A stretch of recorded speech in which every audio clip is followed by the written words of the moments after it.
Olá, muito boa tarde para você. Está começando a semana e o nosso Revista Maranhão já começa destacando nesta edição.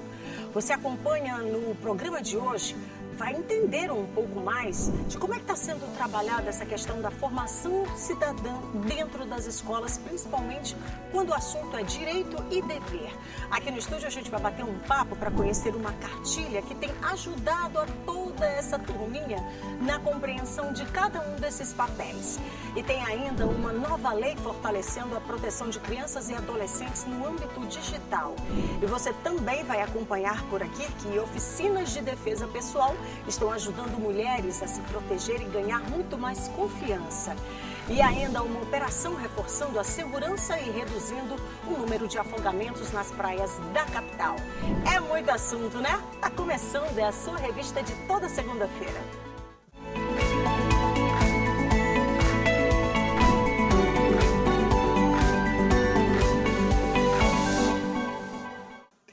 Começando mais uma semana, hein? Graças a Deus, a gente já acordou, já abriu o olhinho, botou o pezinho no chão, então vamos embora conquistar, né? Semana tá só começando e eu espero que seja uma semana muito abençoada para você aí do outro lado, em meio a toda essa correria que é a vida, né? A gente possa ter aí, ó, aquele capricho em tudo que a gente for desenvolver. Combinado? Sem esquecer que a gente não precisa daquela velocidade, né? A direção, ela é importante sempre.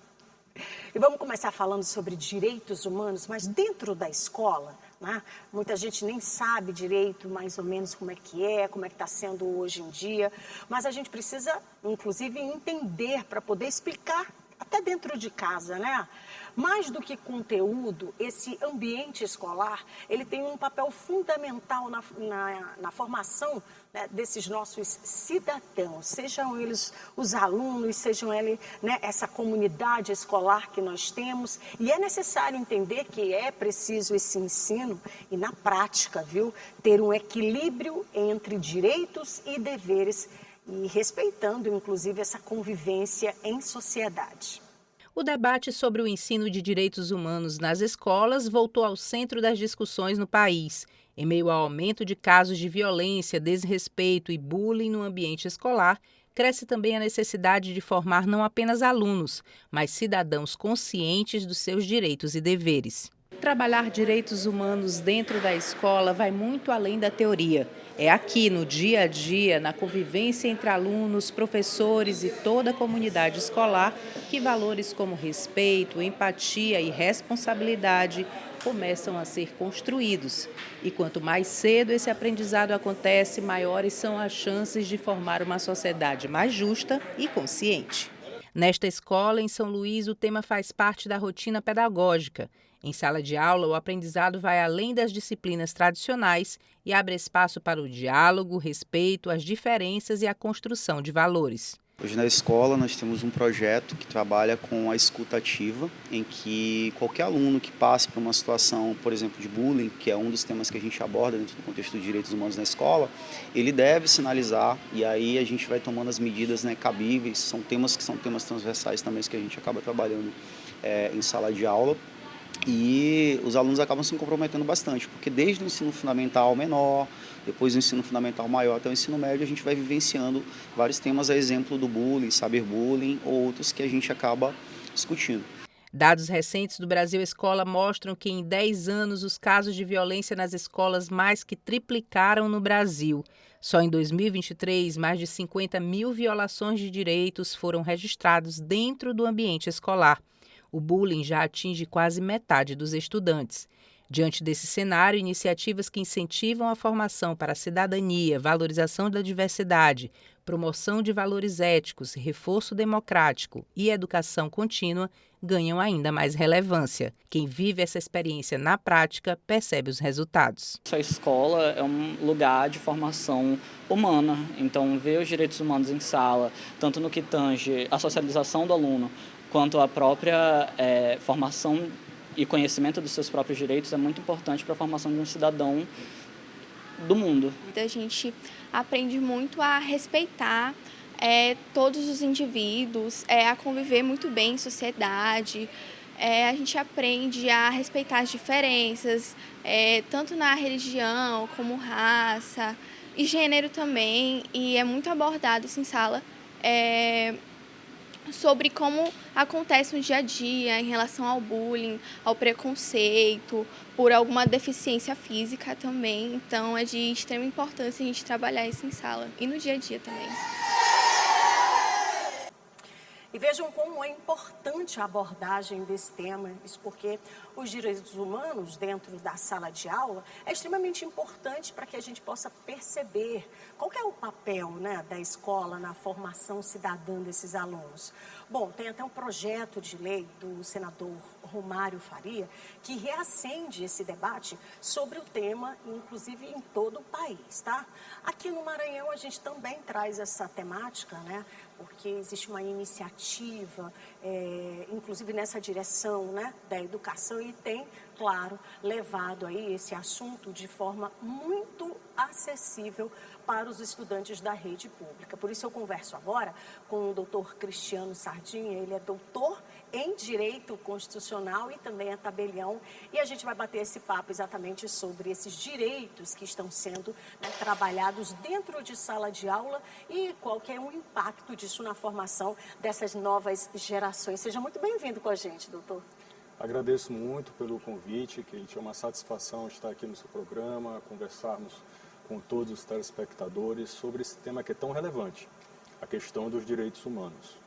O senador Romário Faria, ele é autor do projeto 70/2015, que ainda está tramitando, e nesse projeto ele traz algo importantíssimo, que é abordarmos o direito constitucional, noções do direito constitucional e o ECA, Estatuto da Criança e Adolescente, nas escolas.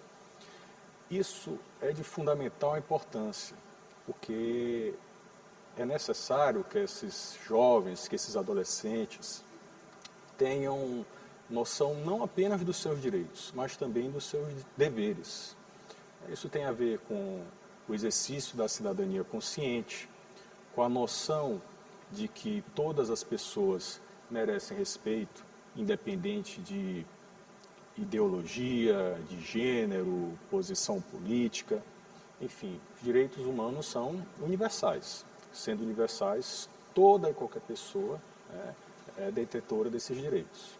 Agora é impressionante, né, doutor? A gente vê que existe hoje uma necessidade que é cada vez mais urgente e que caminha nessa direção onde o senhor está destacando. E a gente percebe que é latente, que tudo começa a partir da educação. E quanto mais cedo você inserir isso na vida das nossas crianças, né, para que quando elas cheguem nessa fase, né, da adolescência, elas possam ter muito mais consciência, né, de temas tão sensíveis e temas complexos. No seu entendimento, até porque o senhor é criador, inclusive, né, de um material que é voltado exatamente para esse assunto e numa linguagem muito mais acessível. Porque até então, quando a gente ouvia falar sobre direito, a gente achava, nossa, é algo muito distante, né? E aí você traz isso para uma camada que é a criançada, que precisa compreender, e o senhor teve essa grande sacada de poder transformar isso numa linguagem mais acessível para que eles possam ter interesse. Bem, Kate, olha, esse projeto, esse material, nasceu da minha experiência em sala de aula nas universidades. Mesmo nas universidades, dando aula para pessoas adultas que já tinham ali a sua formação, já vindo a sua segunda, terceira formação, eu percebia que havia uma certa desinformação com relação aos direitos humanos, certos preconceitos com relação aos direitos humanos. Pensei, poxa, se pessoas que estão cursando, né, o curso de Direito já têm essa visão distorcida, imagine as pessoas que ainda não têm acesso à informação. Infelizmente, no Brasil, nós padecemos do que eu posso denominar de uma ignorância jurídica. As pessoas, volto aqui a dizer, não conhecem seus direitos e também os seus deveres. Não têm a mínima noção do que seja a Constituição Federal. E, de fato, a Constituição Federal, toda a nossa legislação tem um texto que não é de fácil acesso. Isso vale ser ressaltado. O chamado juridiquês, né? Sim, o chamado juridiquês. Então, precisamos buscar meios, mecanismos para que as pessoas tenham essa noção. Partindo dessa ideia, eu criei um material que se chama Direitos Humanos em Quadrinhos, disponibilizei de maneira gratuita para a SEDUC, a Secretaria de Educação do Estado do Maranhão, já está sendo distribuído nas escolas públicas, para os professores, para os alunos. Isso eu também disponibilizei esse material nas minhas redes sociais e tenho tentado divulgar. Divulgar esse material, buscar apoio legislativo. Penso, não apenas esse material, mas nós devemos buscar vários meios para que o conhecimento chegue às pessoas. Porque a educação, eu tenho uma absoluta certeza disso, e há poucas verdades absolutas, né, que podemos assim dizer, mas algo eu tenho certeza, a educação é o caminho para o nosso país. Não é um caminho fácil, não é um caminho rápido, mas é o único caminho que nós temos, e é preciso. E é necessário, como o senhor está falando sobre esse caminho, eu concordo com o senhor, principalmente pelos tempos que a gente vive hoje, né? É muito mais, digamos, preventivo, né? Assertivo, você iniciar determinados debates nessa fase, né? Onde a criança está aprendendo nessa base, do que você tentar transformar um adulto numa outra realidade. O senhor acredita que isso tem efeitos concretos, doutor? Tenho absoluta certeza disso, Kate. A pergunta que você faz é interessantíssima, me vem à tona justamente o que nós estamos assistindo nos dias cotidianos. Adolescentes com comportamentos agressivos, até de violência contra as mulheres, que nós assistimos recentemente, que chamam de Red Pill, né? Sim, um movimento na internet. Movimento Red Pill. E isso é muito triste, isso é deplorável. Inclusive, segundo pesquisas, até os jovens estão com pensamento e comportamento mais agressivo em relação às mulheres do que homens adultos. Quer dizer, isso talvez tenha a ver com a questão das redes sociais. O acesso, né, cada vez mais. O acesso fácil, que tem, claro, muitos benefícios, é ali um portal dimensional para a educação, mas também há coisas negativas como isso. Quando não bem usado, Quando né? não bem utilizado, é um instrumento maravilhoso, mas quando não é bem utilizado, acaba acontecendo isso. Então, é lamentável você assistir jovens com ideias completamente distorcidas, por exemplo, com relação às mulheres, às suas colegas, e isso tem a ver com a questão, como eu falei no início, dos direitos humanos. Sim. Direitos humanos... Direitos e deveres, né? Direitos e deveres, volto a ressaltar, são universais. Para toda e qualquer pessoa, independente de gênero, etnia, religião, posição política e ideológica. Então, é importante que esses jovens tenham essa noção, que eles respeitem o próximo.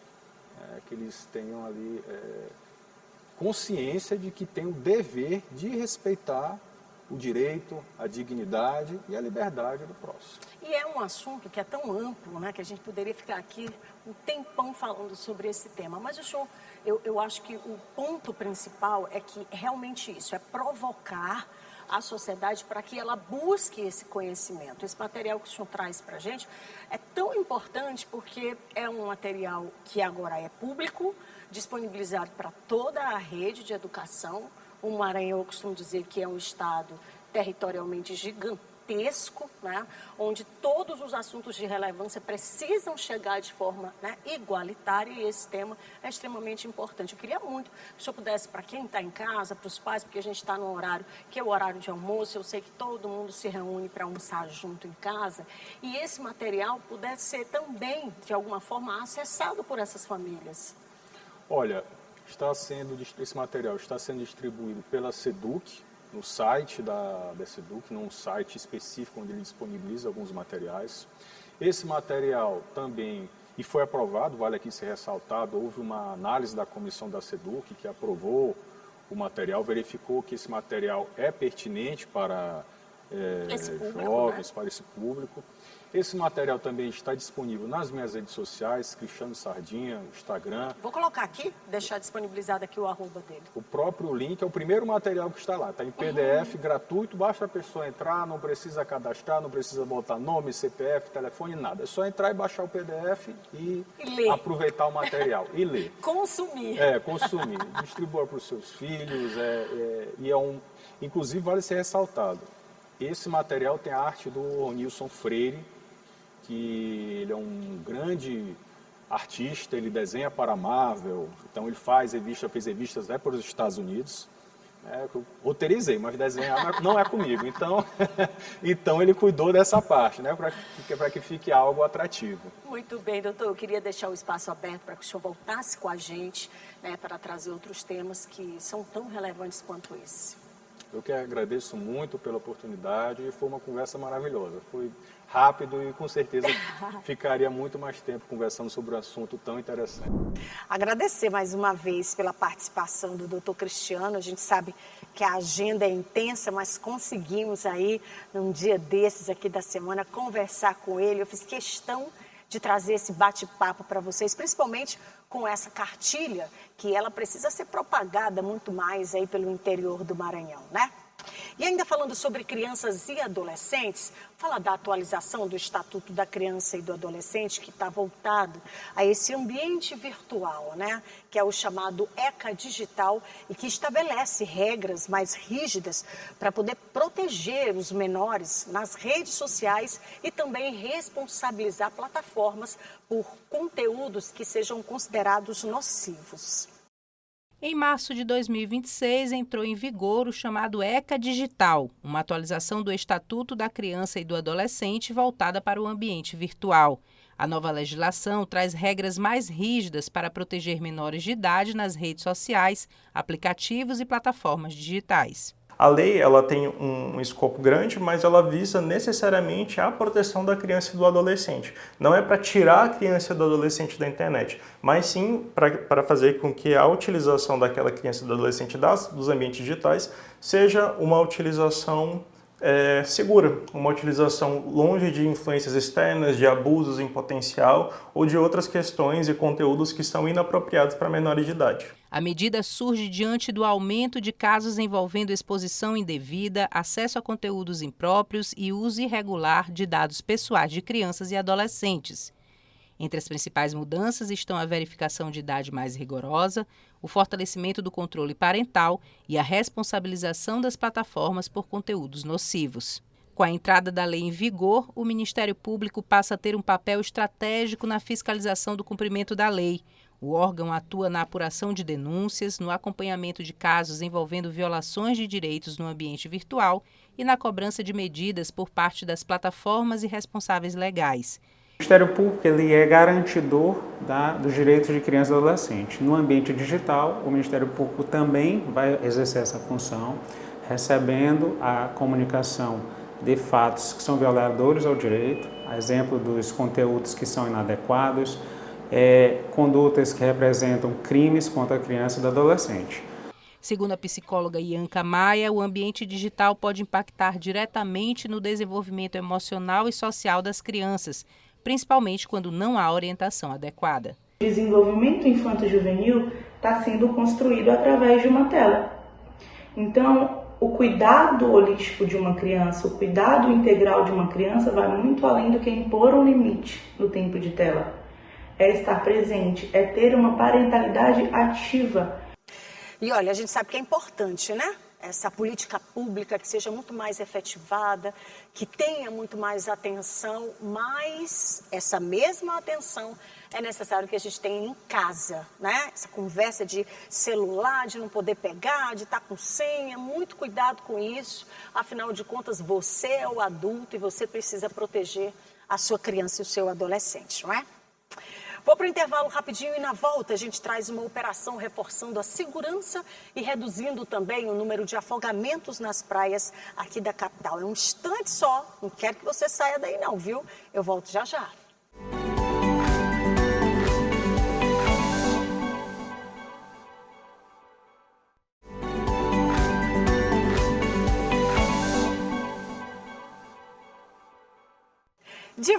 De volta com a nossa revistona de toda segunda-feira, nesse horário delicioso, e é literalmente, viu? Que é o almoço, que bom ter a sua companhia aí do outro lado. Lembrando que sempre a gente está aqui às segundas, né? Eu sei que é uma correria, eu sei que tem a meninada aí, mamãe pra cá, mamãe pra lá, papai pra cá, papai pra lá, e tem o almoço e essa agonia, Mas bora respirar, né? Porque a semana tá só começando e tem muito conteúdo voltado hoje no programa para essa turminha aí, viu? Então eu convido você, se não conseguiu assistir desde o início, não tem problema, já se programa. Segunda-feira que vem aí, já 12h30 aqui, o nosso encontrinho marcado. Mas é importante, viu? Daqui a pouquinho no final do programa, você pode ir lá no YouTube, aí você procura, né? TV Assembleia, e lá no nosso link você vai encontrar todo o nosso conteúdo que já foi exibido aqui, tá certo? E aí já pega, manda para a família, manda para aquela mãezinha, para o paizinho, para a família, né? Para que eles possam também acompanhar, porque são informações importantes, inclusive no desenvolvimento da nossa criançada. Falamos sobre direitos, deveres, sobre a questão do ECA, né, que hoje traz aí uma legislação mais dura para proteger as nossas crianças e adolescentes, enfim. Tem muita coisa boa, eu sugiro a você que pegue sim, encaminhe para todo mundo, porque informação boa é aquela que a gente dissemina. Combinado? Por falar nisso, vamos falar do Corpo de Bombeiros, que está intensificando numa mega ação o trabalho de prevenção nas praias aqui da capital. E aí são ações estratégicas com utilização da tecnologia e reforço também das equipes. E esse conjunto tem contribuído para reduzir os casos de afogamento na nossa capital. O trabalho de prevenção e salvamento nas praias do Maranhão continua sendo intensificado pelo Corpo de Bombeiros. Nas áreas de maior movimento, equipes atuam diariamente orientando banhistas sobre atitudes simples que podem evitar acidentes. A presença dos profissionais também reforça a conscientização sobre segurança no mar. Não misture bebida alcoólica com água. Atentem principalmente à questão das crianças, vigiem suas crianças nas nossas praias, quando o nosso guarda-vida o interpele, né, na praia, atente às questões, à orientação dos guarda-vidas, água sempre na altura do umbigo para baixo, e assim a gente garante a segurança de toda a população maranhense e ludovicense. A operação foi reforçada em pontos estratégicos da orla de São Luís, como Calhau, São Marcos e Araçagi. Além dos guarda-vidas, a atuação conta com mergulhadores especializados e o apoio de tecnologias como drones e embarcações, o que garante mais rapidez nas ocorrências. Esse conjunto de ações já apresenta resultados, com redução significativa nos casos de afogamento em relação ao ano anterior. A gente quer acrescentar que tão importante quanto o salvamento é o nosso serviço de prevenção. A gente pede que os banhistas atentem principalmente à sinalização de emergência, né? A sinalização que o Corpo de Bombeiros coloca nas praias, como as bandeirolas avisando os locais de perigo, as placas de sinalização. A gente pede também que os banhistas atentem ao comunicado dos guarda-vidas. E olha, vale aquele ficar de olho na criançada, né? Menino, a gente sabe que segue, então fica de olho e orienta os jovens, os nossos adolescentes que acham que já estão tudo grandão, né? Orienta a turma, porque o lazer tem que ser lazer, não pode se virar tragédia, né? Por falar em tragédia, vamos falar dessa situação que hoje envolve a mulherada, né? Muito mais proteção a gente precisa buscar, é claro, no nosso meio, né? Promover a nossa própria segurança. E diante desse aumento no número de casos de violência contra a mulher, aprender técnicas, né, de defesa pessoal tem se tornado uma ferramenta, sim, gente, imprescindível, que é de proteção, que é de empoderamento também.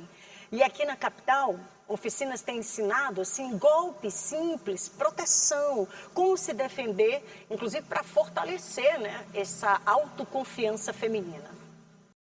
Em meio a estatísticas alarmantes de violência de gênero, aprender a se proteger deixou de ser uma opção e passou a ser uma necessidade das mulheres. Mas aqui elas não aprendem simplesmente golpes de defesa pessoal. Elas ganham uma mudança de mentalidade, como explica o ex-lutador e professor de artes marciais, James Adler. Olha, na realidade esse momento é um momento de conscientização realmente. Essa apresentação não vai dar a elas a habilidade de se defender imediatamente de uma agressão, mas vai dar consciência para elas que é possível elas aprenderem técnicas que vão livrá-las de situações de agressão. Entendeu? Esse é o objetivo. O que estas mulheres aprendem aqui vai além de técnicas de artes marciais. A defesa pessoal promove o empoderamento, a redução do medo e o controle emocional, além de oferecer ferramentas para evitar situações de perigo no cotidiano. A Karine sabe muito bem disso. Estamos sentindo aqui, né? Porque, como ele falou, né? A gente, quando não tem a técnica, fica mais difícil de sair dessas situações, né? E quando a gente passa por uma vivência dessa, a gente consegue ter uma lembrança, assim, do corpo, né? Vai ficando no corpo, pra gente conseguir reagir, assim. Mas aí, como ele contou, tem que ter um aprimoramento dessa técnica pra gente fixar melhor, né? Esta é uma das 40 oficinas que deverão ser realizadas durante todo o ano na capital maranhense pelo projeto Faixa Preta, que nasceu da parceria entre o coletivo Consciente, Grupo 8, Escola Thiago Brasil de Jiu-Jitsu, o Dojo James Adler e a Terra Azul. A violência ela nunca começa na parte física, principalmente quando é dentro de casa, né?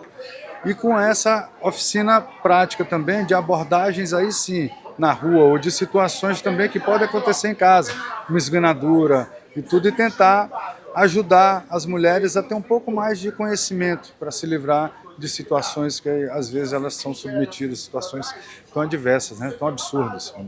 Um dos maiores benefícios da defesa pessoal é que ela é acessível a todas as idades. E não é preciso ter condicionamento físico avançado. As técnicas podem ser adaptadas e os medos superados. A ideia aqui não é formar atletas, mas mulheres conscientes e encorajadas. São golpes simples que podem ser praticados por todas, e isso as deixam mais confiantes. Nos dias que nós estamos vivendo, a gente precisa aprender pelo menos o básico de defesa pessoal, né? Para a gente se sentir mais segura na rua e poder fazer aquilo que a gente pode fazer. A oficina é um primeiro passo. O ideal é buscar o aperfeiçoamento. Mas só o fato de saber que é possível se proteger fortalece a autonomia e a liberdade, diminuindo a sensação de vulnerabilidade destas mulheres. E olha, gente, por mais que a gente entenda ou saiba alguma técnica, pedir ajuda e sempre conversar com quem está do nosso lado para informar o que está acontecendo com a gente é um caminho de proteção e de segurança também, tá certo? Peça ajuda. E olha, ainda falando sobre a mulherada, o dia 8 de março, que é uma data que marca, né, esse calendário, é feriado estadual aqui no Maranhão, e a nova lei está reforçando, inclusive, a importância dessa data como uma espécie de marco de valorização, de respeito e também de conscientização sobre os direitos das mulheres. O governador do Maranhão, Carlos Brandão, sancionou o projeto de lei número 126 de 2022, que transforma o dia 8 de março, Dia Internacional da Mulher, em feriado estadual. Segundo o autor do projeto, o deputado Wellington do Curso, o novo feriado será voltado para atividades de valorização e conscientização sobre o respeito às mulheres. O Dia Internacional da Mulher não é somente o dia 8, que é o Dia Internacional, mas todos os dias são dias de defesas, de lutas, de conscientização às mulheres do Maranhão, às mulheres do Brasil. A sanção da nova lei é mais uma demonstração de como a Assembleia Legislativa do Maranhão tem dado importância às pautas relacionadas ao universo feminino. O Parlamento Estadual tem aprovado diversos projetos que posteriormente estão sendo transformados em leis que valorizam, dão garantias de direitos e protagonismo às mulheres. A criação do feriado do Dia da Mulher reforça a importância do dia 8 de março, como um marco histórico de mobilização social e de construção de uma sociedade mais justa e igualitária. E eu sonho com um dia que a gente não precise de datas, né? Para que todo mundo possa se respeitar como tem que ser.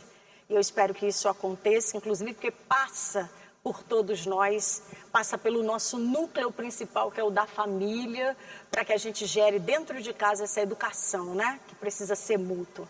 E sendo assim, eu tenho certeza que a gente não vai ter problema nenhum para poder se estabelecer em todos os espaços que a gente quiser. Não é isso?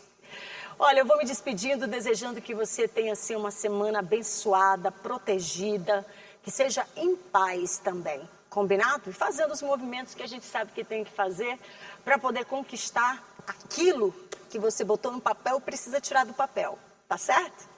Logo mais, durante todo o dia, tem informações aqui no jornalismo da sua TV Assembleia. E eu te espero, claro, semana que vem no nosso mesmo bate-horário, 12h30, aqui na tela da sua TV Assembleia. Beijo no coração, fiquem com Deus e em paz. Tchau!